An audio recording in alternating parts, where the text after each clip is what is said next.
Babel, sang pelacur besar. Wahyu 17 ayat 1. Lalu datanglah seorang dari ketujuh malaikat yang membawa ketujuh cawan itu dan berkata kepadaku, "Mari ke sini, aku akan menunjukkan kepadamu putusan atas pelacur besar yang duduk di tempat yang banyak airnya." Ini menggambarkan kuasa agama Babel dan mencakup semua agama palsu, termasuk kekristenan yang murtad.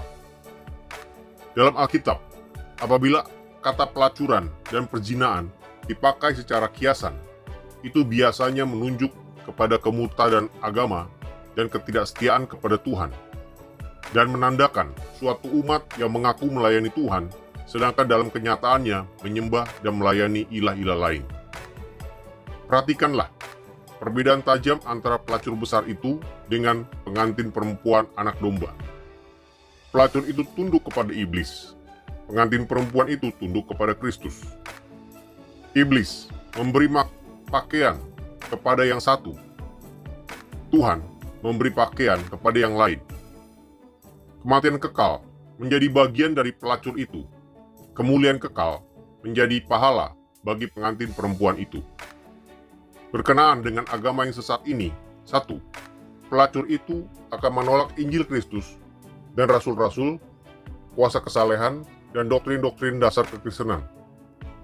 Dua, si pelacur akan bersekutu dengan kuasa-kuasa dan filsafat Babel, yaitu sistem dunia dengan kebejatan moralnya.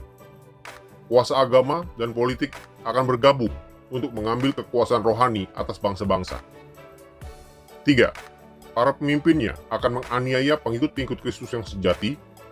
Ia akan menjadi tempat berbaurnya banyak kepercayaan dan pengakuan iman, dan doktrin tidak lagi menjadi yang terpenting. Yang terutama diperhatikan ialah adanya persekutuan dan persatuan dengan sistem agamanya, nilai-nilai dan sasarannya.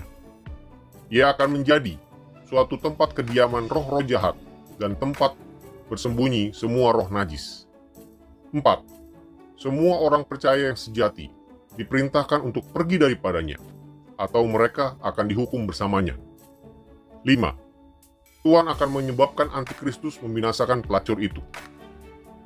Wahyu 17 ayat 15. Lalu ia berkata kepadaku, "Semua air yang telah kau lihat, di mana wanita pelacur itu duduk, adalah bangsa-bangsa dan rakyat-rakyat banyak dan kaum dan bahasa."